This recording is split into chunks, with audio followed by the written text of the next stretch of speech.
Mr. Corie Jackson. What's Mr. Jackson going to testify to? Your Honor, he is a young man. How many witnesses do you have, Mr. Steele?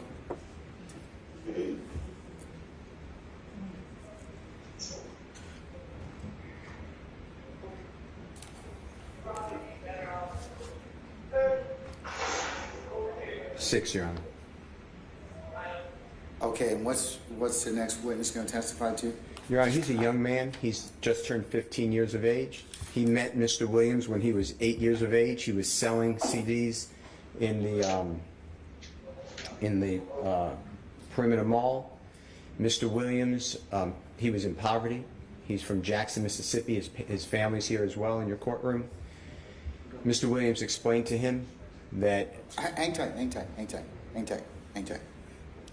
Mr. Steele, if it is your goal to establish that Mr. Williams has significant ties in the community, I believe that you've established that to the court's satisfaction. Not that I don't want to hear your witnesses, but it's cumulative at this point in time. I mean, if that's the purpose of these next witnesses, unless they go to some other bond factor, you know, I'm kind of really at this point in time, I'm not really interested in hearing from him at this point. Well, he goes more to a different factor, Your Honor. And what is that? Danger to the community, which is what I thought the state is arguing. Okay, all right. If he's going to danger to the community, all right. Come on up, young man. Please approach the witness stand. Once you get there, if you'd be so kind and turn face Deputy Talton to be sworn as a witness. Hold stand up before you. Okay, go ahead. You raise your right hand. You swear in front of the testimony I will give the court the truth, the whole truth, and nothing but the truth, sir? Yes, sir. You can take your seat. State and spell your first and last name. Corie Jackson, COREYJACKSON. Good afternoon, Mr. Jackson. Thank you. Good afternoon to you. It's up to the court, and it's also up to you if you want to take off your mask with the Honorable Court's permission. If you want to keep it on, you absolutely keep it on. Okay. Your choice, young man. I'd like to take it out then.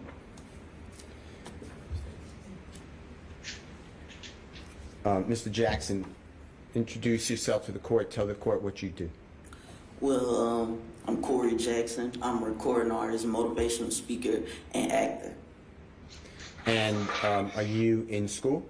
Yes, sir. What grade are you in? I'm in the 11th as of right now. And you're 15 in the 11th grade? Yes, sir. How did you do that? Well, I'm homeschooled, and I stay up on my studies, and I work on that. Do you remember meeting a gentleman named Mr. Jeffrey Williams? Most definitely, yes, sir. Do you see him on this Honorable Court's Zoom screen? Yes, sir. And how did you meet Mr. Williams? Well, the first time I ever met him was in the mall. It was in Cumberland Mall. I was probably 8 or 9 at the time. I had first met him with my music, and I approached him, and I didn't know who he was. But later on that day, after I had met him, I found out who he was as far as an artist, and I found out more about him. And then when I really met him and we made the connection, made the bond, was later on when I was like 10 or 11 years old at the time. And were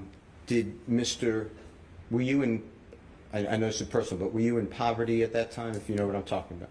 Yes, sir, I understand what you mean. And where were you living at that time? Well, I'm from Jackson, Mississippi originally, so down there it's called Cromwell Street, Shady Oaks, Christian Brotherhood. And is your father in the courtroom? Yes, sir. And other family members? Yes, sir. Okay. Tell this Honorable Court if Mr. Williams ever took you to where he was raised on Cleveland Avenue. Yes, sir, he has. And tell the court what you learned from that and what the purpose was.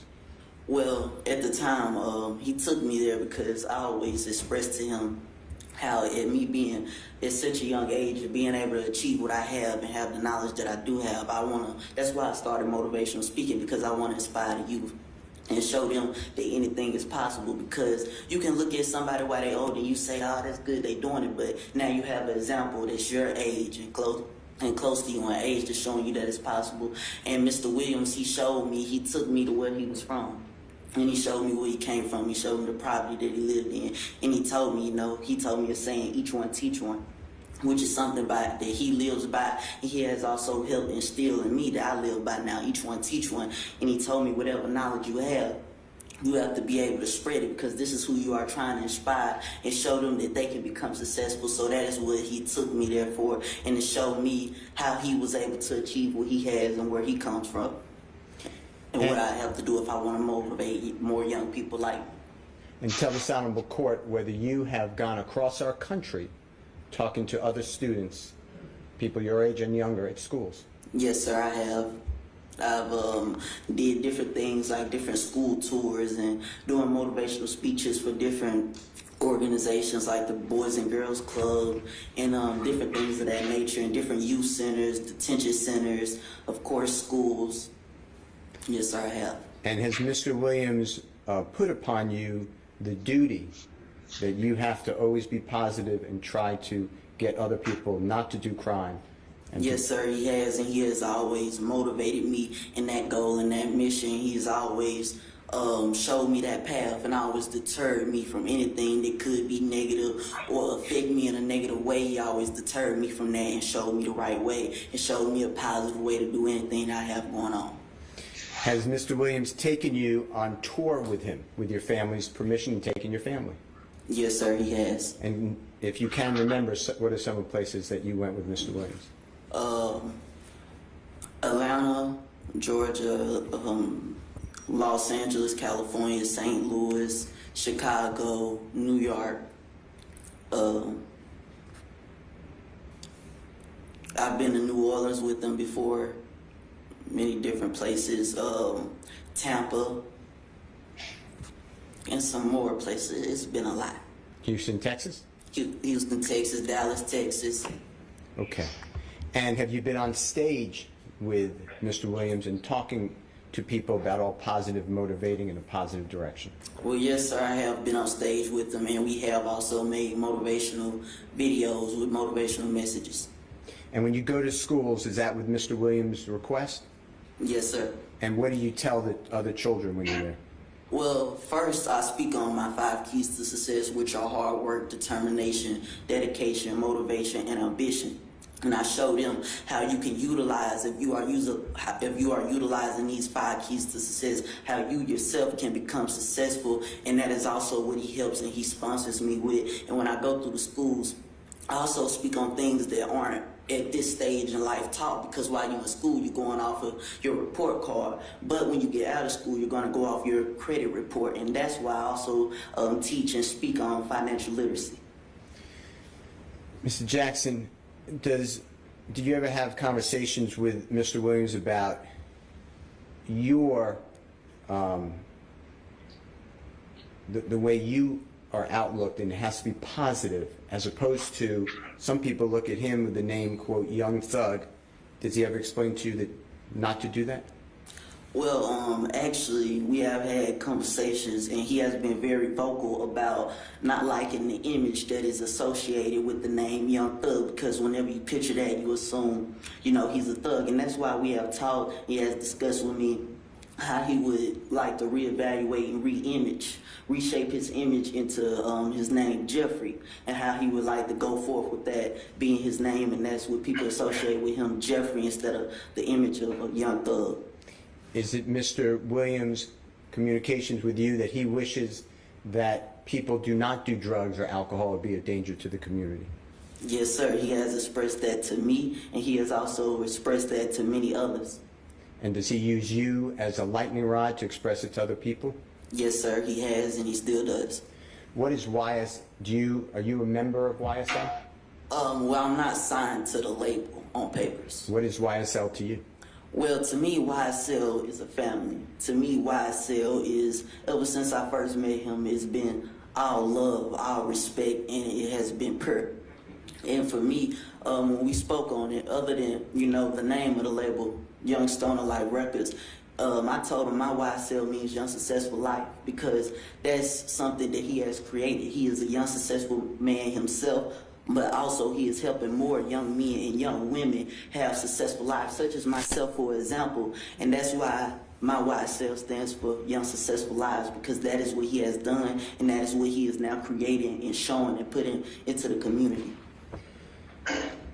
Sir, has Mr. Williams' tutoring and guidance to you taken you out of poverty and your family? Yes, sir, it has. Has Mr. Williams ever asked you for a nickel? No, sir, he has never asked for no profit or proceeds from anything that he has helped contribute with. Never. Your Honor, with the court's permission, Ms. Edwards has a very short video that relates to Mr. Jackson. Okay, what's it supposed, I mean, he's testified here, so it's kind of like, so. It'll explain background. I don't see the dangerousness in this, Mr. Steele. I mean, he certainly, he buttresses again what I have indicated earlier, which is he has significant ties. He's helped a number of people in the community. But I don't see the danger of the community that you promised me from this, from the testimony. He's the opposite. Proffer. I think that my promise is good. Mr. Jackson is saying that the entirety of Mr. Williams' desires is that people do not commit crime, do drugs, do violence, and to stay in school. That pinpoints the whole danger community is risk of crime, risk of committing crime. He's doing the exact, Mr. Williams through, and along with Mr. Jackson, diametrically opposed. Okay, all right. All right. But this video, you want to show me, how long is it? 2 minutes. And what's it going to show me? It'll show you Mr. Jackson on The Ellen Show. It'll show him on CNN. It'll show him interacting with Mr. Williams, interacting at schools, just to give you an idea of how this message is all across the I think country. he's testified that more significantly. I mean, I'll accept the video as proof of that, further proof of that particular issue, but I think Mr. Jackson here has well articulated that issue. Okay. Okay? Then I have no other questions for Mr. I want to thank you so much for being here. Thank you, sir, and thank you, Your Honor, for allowing me the time to come and speak. Oh, you're very welcome, young man. Any questions, Mr. Geary? No, sir. All right, young man, you can step down and sit in the gallery if you like.